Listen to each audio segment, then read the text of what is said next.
Halo, assalamualaikum. Jumpa lagi dengan Manu Channel. Di video ini saya mau berbagi lagi tentang serba-serbi mengenai penanaman anggur, kendala dan juga masalah yang sering dihadapi oleh para pengangguran, terutama bagi pengangguran rumahan ya. Maksudnya skala hobi. Saya sering berbagi tips mengenai bagaimana perawatan pohon anggur, dan kali ini saya mau sedikit berbagi tentang masalah yang kadang dialami oleh para pengangguran yang menanam di dalam pot atau istilahnya tabu lampot ya, dan meletakkannya di luar ruangan tanpa naungan, tanpa plastik ultraviolet. Dan ketika waktu pergantian musim, di musim hujan tentunya ya, dari musim panas ke musim hujan, terkadang ada kejadian seperti ini. Pohon anggur kita daunnya pada gosong dengan tiba-tiba dan kering seperti ini. Saya sedikit bercerita tentang analisis penyebab kejadiannya ya. Karena di tempat saya ini sudah mulai masuk musim hujan, yang awalnya saya letakkan di depan sini, di bawah ujung dari kanopi atas. Jadi jika hujan, pasti potnya akan terkena hujan, cipratan hujan. Dan kebetulan pohon anggur saya yang ada di pot ini jenis transfigurasi. Waktu itu sedang memproses pupuk pembuahan ya, sudah masuk pupuk pembuahan. Waktu itu memang saya sengaja mau melakukan proses pembuahan pada pohon anggur saya ini, dan sudah masuk pupuk pembuahan sekitar 3 kali atau 3 minggu masuk pupuk pembuahan, kemudian tiba-tiba hujan. Nah, dampaknya yang terjadi adalah ini dia, daunnya banyak sekali yang gosong dengan tiba-tiba. Awal mula memang dari bawah dulu, kemudian naik ke atas. Padahal meskipun ini belum sampai ke pemangkasan pembuahan ya, tapi transfigurasi ini sudah mengeluarkan bunga. Waktu itu memang belum saya lakukan pangkas pembuahan, dan dia sudah mengeluarkan bunga seperti ini. Awal mula memang sangat kecil bunganya seperti ini nih.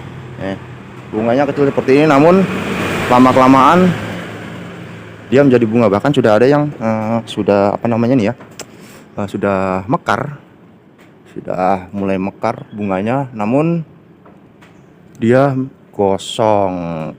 Tahu ini nanti berhasil seleksi alam atau tidak, bisa menjadi buah atau tidak, karena yaitu tadi media tanam yang kita letakkan di luar di dalam pot ini, kemudian ketika masih dalam proses pemupukan tiba-tiba tersiram hujan, maka akan mengakibatkan overdosis ya.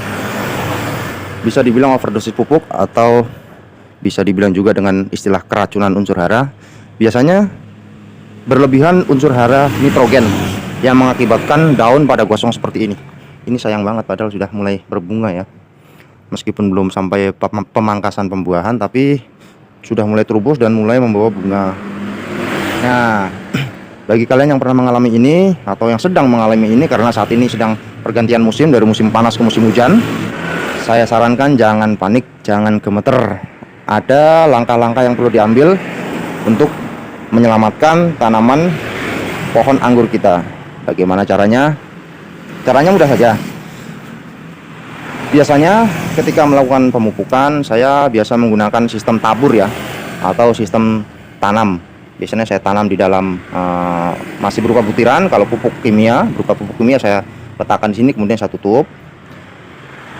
Nah, ada juga yang menggunakan pupuk pembuahan itu dicampur dengan air terlebih dahulu, baru disiram di seluruh media tanamnya atau di dalam potnya. Nah, untuk kasus saya, kalau saya menggunakan sistem tanam seperti ini, saya ambil semua sebagian permukaan atas saja ya, tentunya media tanam yang bagian permukaan atas saya ambil semuanya, hanya bagian atas saja. Kemudian saya berikan media tanam baru berupa campuran dari sekam bakar dan juga sekam mentah tentunya. Tidak perlu diberi pupuk lagi. Setelah itu gunakan ini, siapkan kapur dolomit atau kapur pertanian ya, kapur pertanian dan juga air. Nah, caranya bagaimana? Langsung saja kita mulai caranya ya. Setelah kita mengganti bagian permukaan ini, atau mengambil bagian permukaan yang masih terkandung pupuk yang kita tanam di dalam. Kemudian kita ganti dengan media tanam baru yang kita ambilkan dari bagian sekam bakar dan juga campuran dari sekam mentah. Kemudian kita taburkan kapur dolomit secukupnya di permukaan saja. Gunanya apa atau fungsinya apa? Tentu saja untuk mengurangi, yang pertama adalah untuk mengurangi jumlah kandungan pupuk yang ada di dalam media tanam, karena ini sudah termasuk overdosis ya. Jadi kita kurangi saja bagian permukaan yang bisa diambil tadi, kita ambil. Setelah itu kita ganti dengan media tanam yang lain. Setelah kita ganti media tanamnya sedikit yang ada di permukaan atas, kita taburi dengan kapur dolomit. Kapur dolomitnya kita berikan secukupnya saja. Kita berikan secukupnya saja di atas permukaan. Fungsinya tentu saja sebagai penetralisir media tanam, karena yang mengandung banyak unsur hara atau mengandung pupuk yang berlebihan di dalam media tanam ini. Itu saja untuk menetralkan daripada media tanam yang ada di sini agar tidak terlalu asam. Karena sifat dari pupuk itu sendiri ya, jika terlalu banyak apalagi ditambah dengan air hujan yang pertama kali datang atau pertama kali turun terkena daripada pot ini, itu akan membuat media tanam menjadi asam sehingga mengakibatkan dampak seperti ini. Daunnya pada gosong, kering, dan juga berguguran.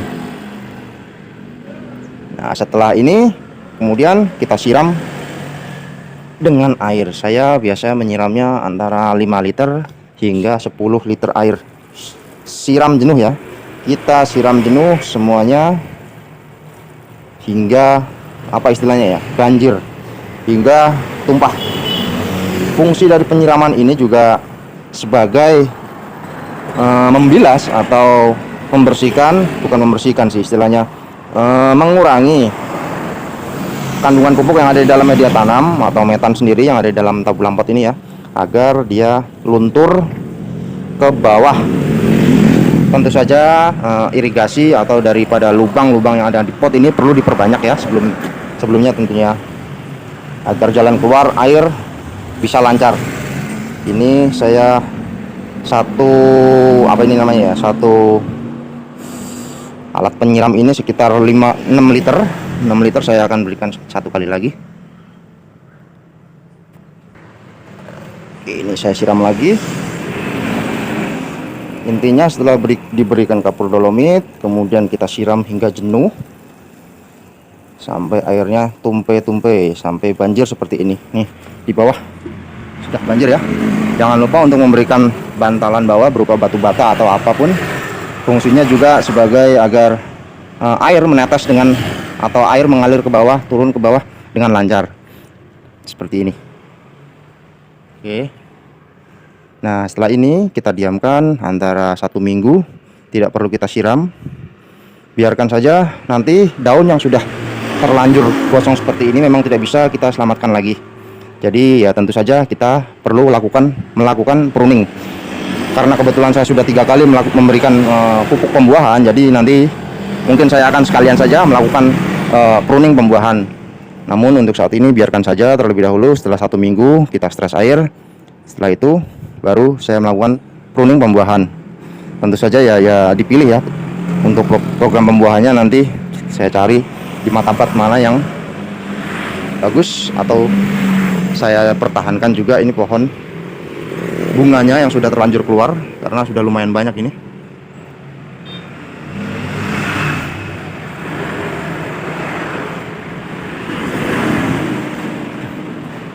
Nah, untuk selanjutnya ketika kalian menanam di dalam pot atau tabung lampot, usahakan jangan sampai terkena air hujan secara langsung. Kalaupun terkena ya usahakan menutupinya dengan plastik ya, tentu saja di permukaan media tanam sini di potnya atau di planter bag. Kalau kalian menanamnya di planter bag, ditutupi dengan plastik agar tidak terlalu berlebihan air hujan yang masuk ke dalam pot ini. Karena ya itu tadi, kandungan yang terdapat pada air hujan itu sangat kaya sekali akan nitrogen. Kalau kita sudah mendapatkan unsur nitrogen dari air hujan, sebenarnya kita tidak perlu memberikan pupuk lagi ya. Tapi karena ini kasusnya sedang masa program pembuahan lalu tiba-tiba turun hujan, jadi ya mau gimana lagi. gosong seperti ini. Ya, semoga saja ini bisa bermanfaat bagi kalian. Sampai jumpa di video selanjutnya. Assalamualaikum warahmatullahi wabarakatuh.